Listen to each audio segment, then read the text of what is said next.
Hi, today let's talk about creating a Dolby Atmos mix from a stereo recording. There's a lot of information online about upmixing stereo tracks to Dolby Atmos, and it's a question we get from artists who mix with us from time to time. They often ask if we can take a stereo WAV file and turn it into a Dolby Atmos mix. You've probably seen tutorials on the internet where people claim you can just use headphones and a plugin or app to convert a stereo track into immersive sound mix. As tempting as it may sound, I'm here to tell you that this approach is a really bad idea. Why? I'll explain in this video. Hi, I'm Ivan, a professional sound engineer at Major Mixing and Online Mixing and Mastering Studio. We deliver top quality sound for your music and help artists take their careers to the next level. We've been working with Dolby Atmos since it first launched on iTunes. So when I talk about Dolby Atmos, you can trust I know what I'm saying.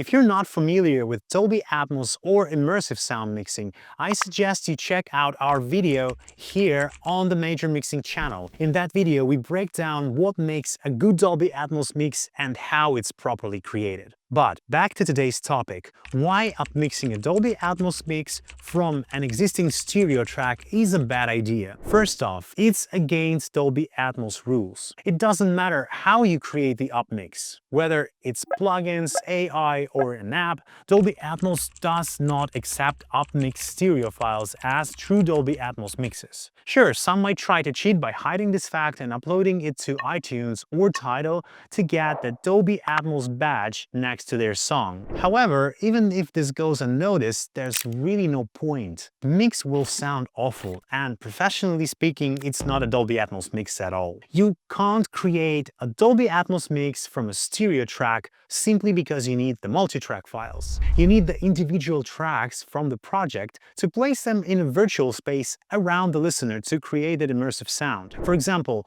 the vocal can be positioned right in front of the listener and the drums a bit farther back, some elements above and reverbs behind. This arrangement creates the immersive effect, the feeling that the listener is right there in a live concert. That's the whole point of Dolby Atmos, giving the engineer full control over the space to place instruments, sounds, and effects, creating a true 3D soundscape, not just a stereo mix. Upmixing from a stereo tracks works in a completely different way. In stereo, you only have two tracks, left and right. These get placed at different points in the space, and sometimes a small delay is added to copies of these channels to enhance the effect for the listener. This delay trick is sometimes used to make a stereo track seem wider, but it's not very effective. Placing the same sound with a delay on both the left and the right channels doesn't create a real stereo effect. It can never replace, say, recording two takes of an instrument and placing a true stereo sound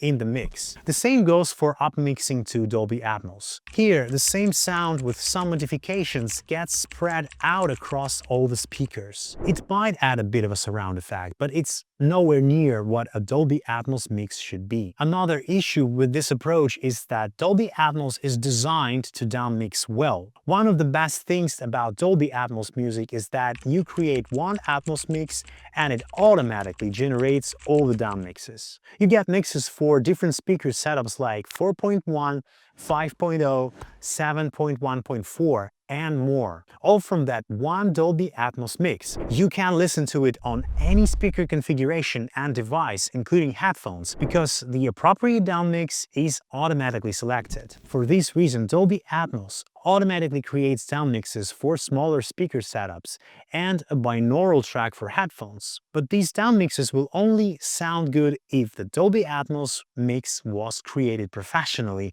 and followed the proper guidelines. If you try to upmix a stereo track into an imitated 7.1.4 Dolby Atmos mix, the resulting downmixes are likely to have phase issues, a flanger-like effect, and other problems.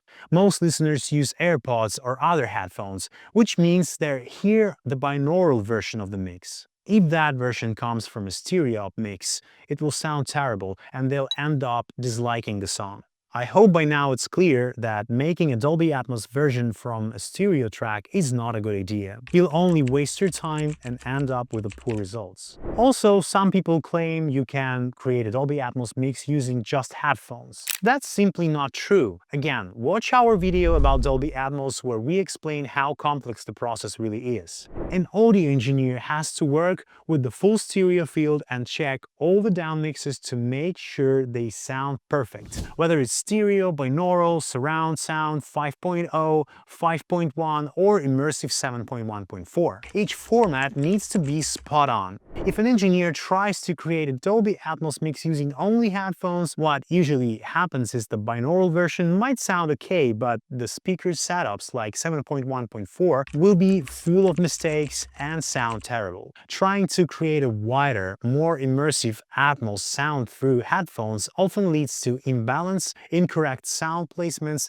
and other issues in the 7.1.4 mix and others. For example, all the music could end up shifted behind the listener, or other imbalances might occur. It might have sounded decent in headphones while mixing, but on an actual Dolby Atmos speaker setup, it will ruin the entire experience. So don't risk losing the trust of your listeners that you've worked so hard to earn. If you want a Dolby Atmos mix for your songs, have it done by professionals using the multi-track files the way it should be. Don't try to learn it your way, especially with just headphones. It's a complex task and you'll likely spend a lot of time with little to no real results. Give this video a thumbs up and subscribe to our channel. Contact us and we'll create a high-quality professional Dolby Atmos mix for you. It will sound just as immersive as it should, and all the down mixes will be flawless.